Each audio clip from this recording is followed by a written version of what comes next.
journée dite de repos. Ça a été aussi l'occasion d'une transition entre Privas et les Alpes. Nous en profitons pour réaliser quelques interviews.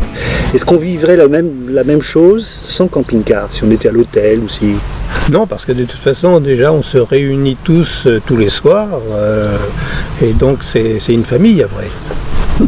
Ça n'a rien à voir avec le fait de se réunir le soir à l'hôtel. Je pense que c'est complètement différent. C'est pas je pense, j'en suis sûr. Je n'avais jamais suivi de course jusqu'à présent, à part une étape sur le Tour de France, mais pas de l'intérieur. Et moi, c'était un rêve depuis toujours. J'aurais toujours rêvé de participer au Tour de France. Mais là, c'est vrai que c'est une aventure certainement peut-être aussi merveilleuse que le Tour de France, voire mieux, parce que là, on a vraiment accès à tout et on approche vraiment les coureurs vraiment très très près et tout le monde est disponible. Les coulisses, les plateaux techniques, les interviews, la remise des maillots. Quand on a la chance de participer à une manifestation de la sorte, il ne faut pas la laisser passer, il faut en profiter. Il a toujours quelque chose à filmer, à photographier, à interviewer. Enfin, il est tout le temps parti. Ça te dérange ? Un peu quand même. Ça me dérange un peu parce qu'il y a des fois, j'aimerais pouvoir compter un peu sur lui, puis je sais qu'il faut que je me débrouille toute seule. Pour nous, le camping-car fait partie de la maison, c'est notre maison sur roue et je pense qu'on s'y sent tellement bien qu'on pourrait partir des semaines sans qu'on soit perturbé plus que ça, quoi. Donc pour nous, mais c'est important qu'on soit en camping-car. Je pense que pour cette expérience, c'était vraiment important qu'on soit en camping-car. De se retrouver chez nous le soir et de pouvoir après aussi profiter de toute cette aventure, quoi. 7e étape. Grésy-sur-Isère, la Giétasse. Chaque jour, le rituel est immuable. Il faut préparer les véhicules, mais le souci permanent, c'est la sécurité.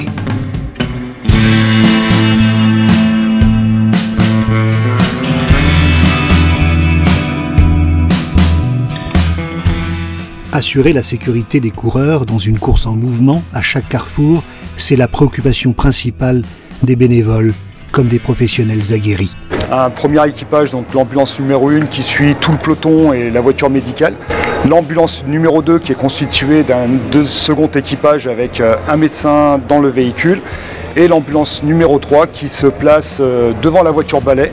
Ensuite, sur les interventions, nous sommes équipés de radio, donc c'est dès qu'il y a une intervention, la première ambulance s'arrête pour l'intervention. Et en cas de chute, donc on fait les évacuations sur les hôpitaux locaux les plus proches.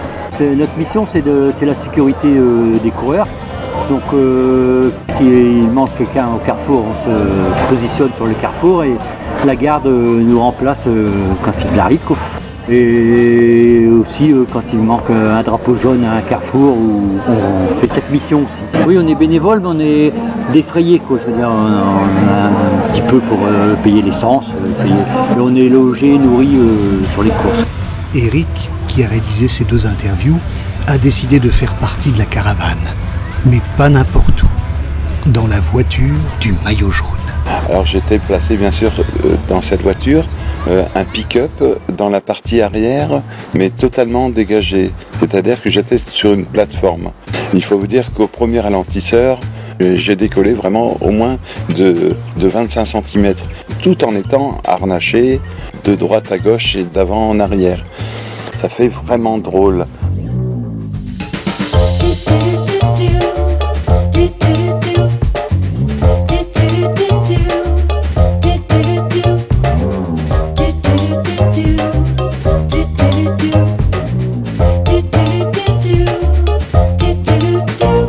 Vous ne trouvez pas qu'il ressemble à un personnage de bande dessinée? Tandis qu'il tente de photographier Jean-Philippe qui est dans la voiture suiveuse, la course démarre.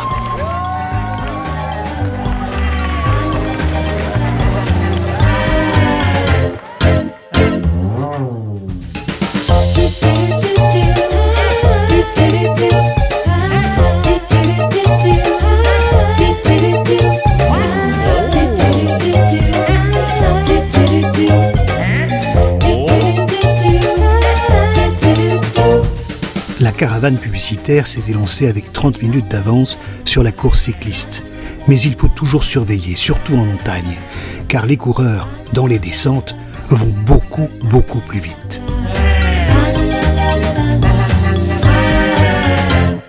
le public, les enfants qui réclament des goodies, mais c'est vraiment quelque chose d'extraordinaire.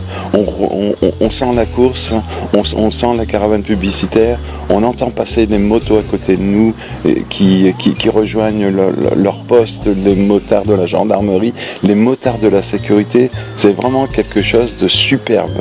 J'ai passé une étape de plus de 100 km dans cette voiture et je n'ai pas vu passer le temps. Mais par contre, c'est épuisant physiquement. C'est vraiment quelque chose à vivre.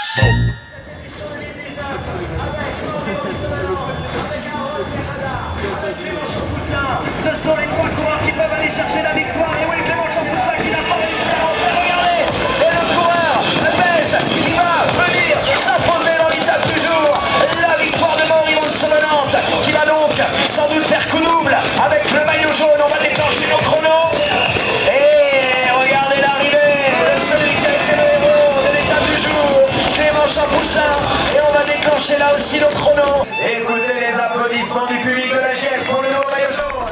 Le Tour de l'Avenir est un test grandeur nature pour la sécurité, pour les commissaires de course, pour certaines villes-étapes, mais aussi pour des cols.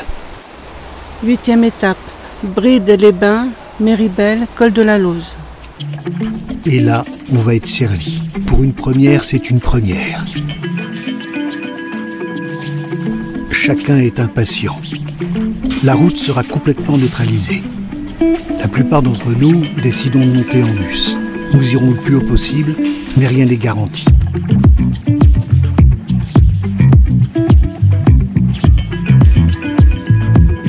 La caravane elle-même sera obligée de s'arrêter à un moment donné.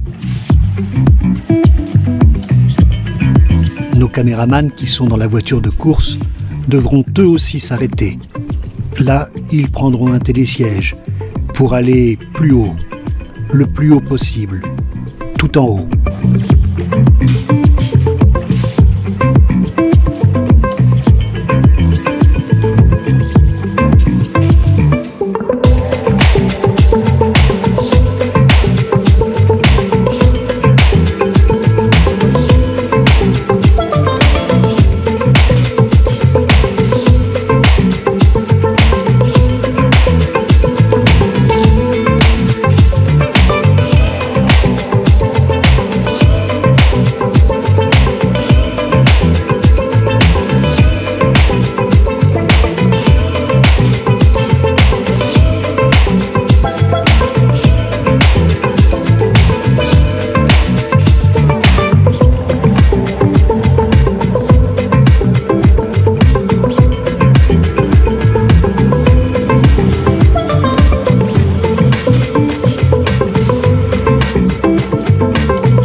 Stéphane donne le maillot jaune à un Norvégien. Mais le grand vainqueur, aux yeux de Bernard Hinault, c'est bien le col de la Lose. D'ailleurs, on apprenait hier matin qu'en redescendant, il passe un coup de fil immédiatement à Christian Prudhomme pour le Tour de France 2020. Ce sera le toit du Tour avec ses 2304 mètres, mais c'est surtout un col atypique, un col qui jusque-là n'existait pas, en ce sens que vous ne trouvez pas de col avec de telles ruptures de pente.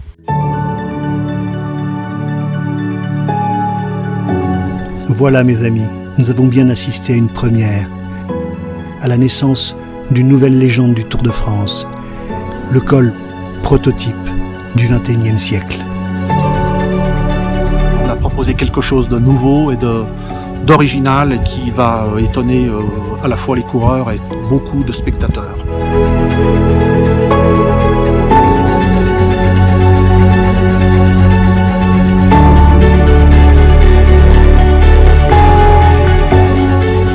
Il y a des ruptures de pente incessantes.